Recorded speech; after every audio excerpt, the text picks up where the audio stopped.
Hey everybody, it's Jason Blaha here. You guys know what time it is. Time to talk about current events in the online fitness community. And for those of you who like these type of videos, please remember to click like down below. It would be greatly appreciated. You guys know that people run a dislike bot. And if you guys could help me keep the likes higher than the dislikes, it would be greatly appreciated. So thank you so much if you do that.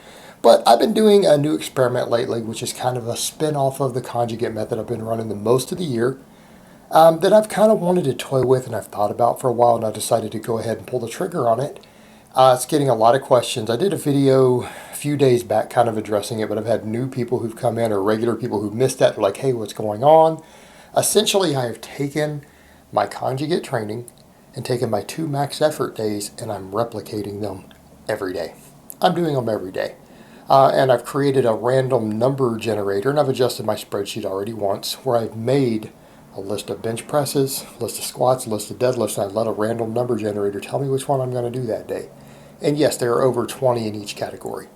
So it allows me to do things like different bands, chains, dead pin presses, floor presses, stuff against bands and chains, different types of squats. A lot of different box squat heights, bands, chains, reverse band squats, squats from a dead stop off pins against chains, the same things. We go over to deadlifts, sumo deadlifts, conventional deadlifts, and their different variations with accommodation ranges of motion. And it's given me over 20 exercises in each category.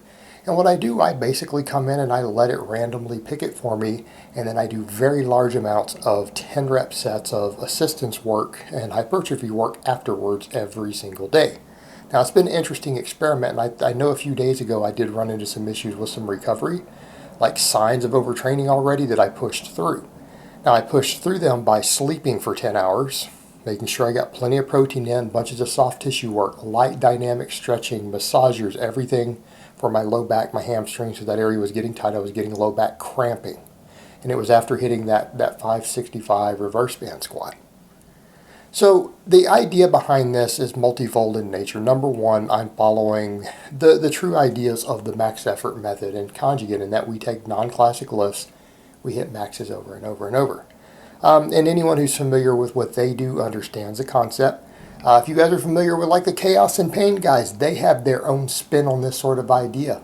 And Jamie Lewis broke powerlifting world records doing that as someone who competes in other sports. Came in and broke powerlifting world records. The Boogs even works off of some of this idea, the same concept. Essentially, I'm maxing out on random lifts with a semi-pattern. And my pattern is that I alternate upper and lower just like on conjugate. Then the lower, just like conjugate often does, I alternate a squat and a deadlift. But instead of this being, each one once a week, it's every day. And that's what I've been doing. And I'll deload because I have deloads that I schedule around aspects of my life. People probably figured that out at this point. I deload, every so often.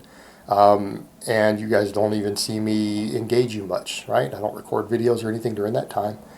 I take a break from my work. And so, that'll still be incorporated, and I use that to work on other things that aren't related at all to my channel, my training, any of that. And I just do light training and stuff during that time.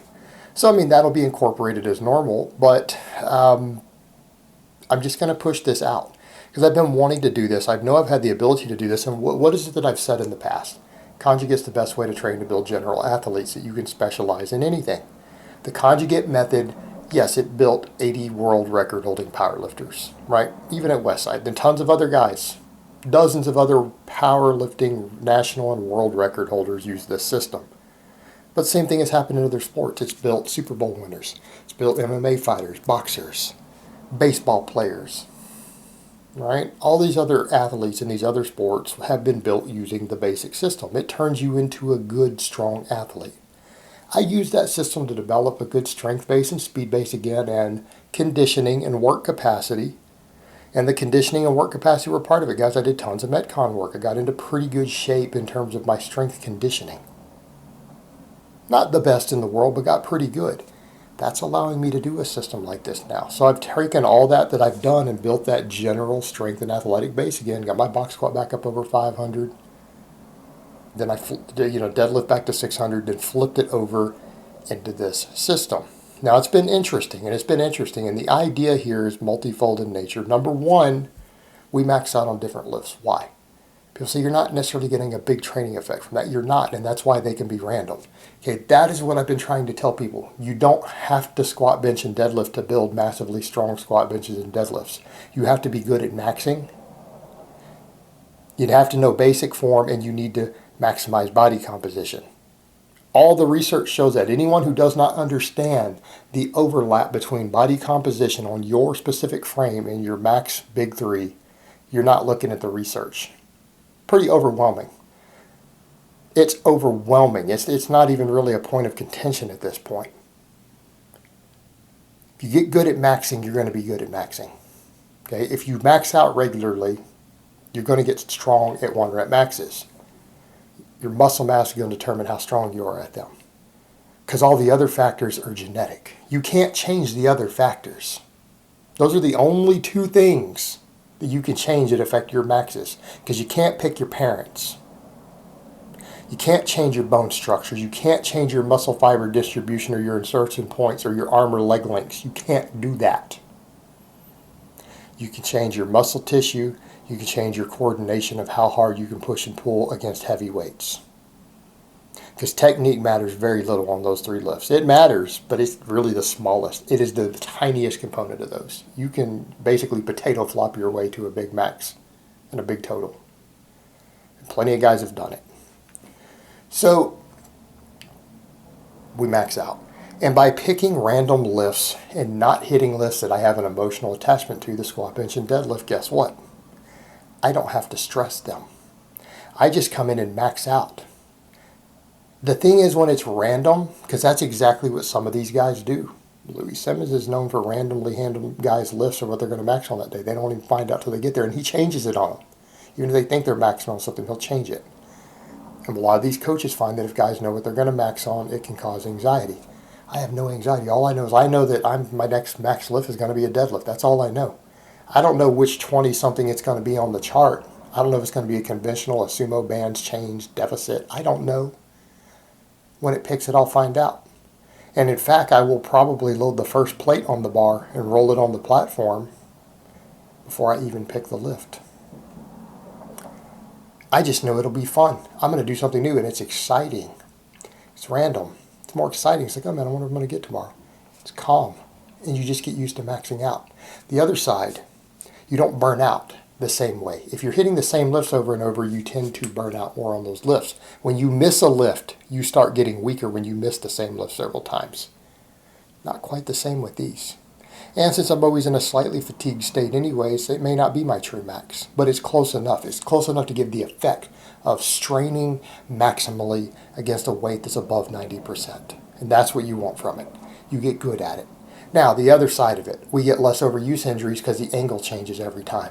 Because we're changing the exercise every single time.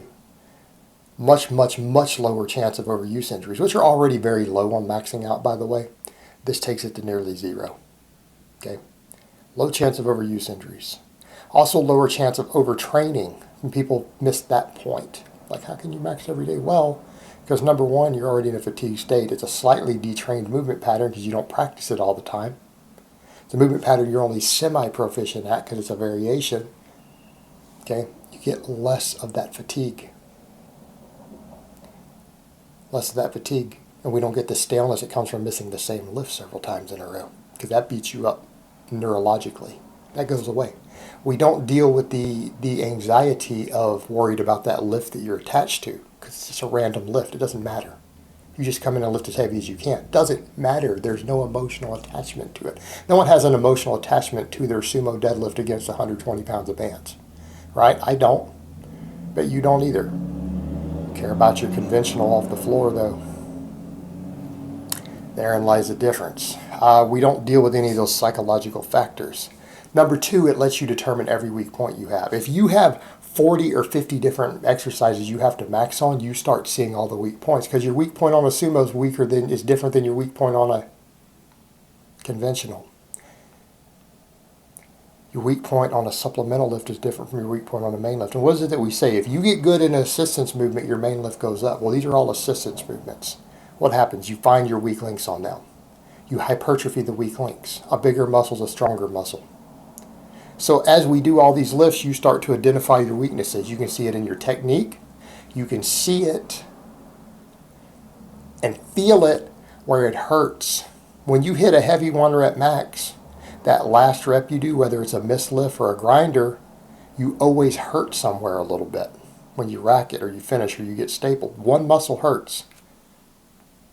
9 out of 10 times, that's your weak link. That muscle needs to come up. So if you hit all these lifts and you find all these different weak links, you can train them directly. You know where you need to improve all the time, every day. Then I do off the backside as much volume as I can handle. It's a lot of volume. But the same thing applies. We come over to the whole point of overtraining. Overtraining is one of the biggest factors is psychological. We've removed part of the psychological negative. Number 2, sleep, recovery, fuel. Those are factors. Everyone knows it. There are experts who do say that overtraining isn't real, just not eating enough, sleeping enough. That's not true, but there is a degree of truth to that. Eating a ton of food, all clean food. Still pretty well at maintenance. I've actually gained a pound. I've gained a pound since I've been doing this. Gaining 1 pound in 9 days when training this way, I'll take it. I don't think it's fat. Probably inflammation. Could be intramuscular triglycerides and glycogen from the extra training volume. Okay? I don't think it's fat. I'm training a lot. Food's on point. A lot of soft tissue work, massaging, active stretching, dynamic stretching. Foam rolling. Dig an electric massager at everything that gets sore, fatigued all the time. Do light band work for stuff. Same thing, we're worried about bicep tendons. Well, I do 100 chins every day already. I've also started doing things like really high rep curls before bed, not every night, but a lot of nights. Why? Builds connective tissue. Same thing, we can do really high rep good mornings against a barbell or against bands. Builds connective tissue. Build our erectors, build our bicep tendons. All these things, we build up all this connective tissue. We reduce inflammation. It's active recovery. Strengthens connective tissue. All the soft tissue work facilitates recovery. Then I sleep my butt off. Like 9 or 10 hours. Every night. Recover. Right, the system works, and it's interesting, and I'm actually finding that my maximum recoverable volume when I create a perfect environment is a hell of a lot higher than I thought it was. Still hitting big lifts every day. And even when I had some issues, I found a little extra sleep and a little extra soft tissue work and a little bit of dynamic stretching fixed it. Come in and PR again. Right, I had that issue, fixed it, came in, hit a really good deadlift. After just the day before, intense back cramping. Big deadlift. After the deadlift, no more back cramping. It went away. I worked my back more. Continued to work it. Worked my hamstrings. Again, it all falls in place. We do large amounts of volume on exercises that have a very high stimulus to fatigue ratio. I'm not coming in and doing a bunch of back squats. Doing a bunch of deadlifts. Doing barbell step-ups. I'm doing glute bridges. Good mornings. Glute ham raises. Tricep extensions, overhead presses, weighted dips, dual dips against bands. A lot of closed grip pressing in there because I need it. That's reasonably easy to recover from. I have different bars. If I start getting stale at any of those or they become an issue, guess what? We rotate exercises. That's the Jamie Lewis method to avoid overtraining. Anytime something starts to cramp or gets fatigued, switch to a different exercise. I have half a dozen specialty bars. I can swap from a straight bar to a safety bar. I can swap from a straight bar to a football bar. I can swap my bars around. I can hit different angles. I can use bands on the glute ham raise. I can switch to plates or chains and change the angle of attack. Avoid overuse. If we avoid overuse, we avoid overtraining. At least we can offset it. And that's the whole point. Everything it's ultra high intensity, ultra high volume, ultra high frequency with an enormous component placed on recovery. Because I built the work capacity and recovery to do this entire year, it's letting me do this. I will probably consider codifying this into a system with less frequency than I'm doing for people who don't live that lifestyle. I'm finding what the limits are of it. I'm messing with it saying, okay, I know all this material. I know the way all this works. I've watched other people's examples of similar concepts. I want to see how far I can push it. And so far, my recovery has been better than I anticipated. It's exceeded my expectations. It's exceeded my expectations. So I'm going to ride the experiment out. I'm going to have fun with it. And hopefully that clarified these points for a lot of people who are wondering what in the hell I am doing. And if I will make it into something other people can do.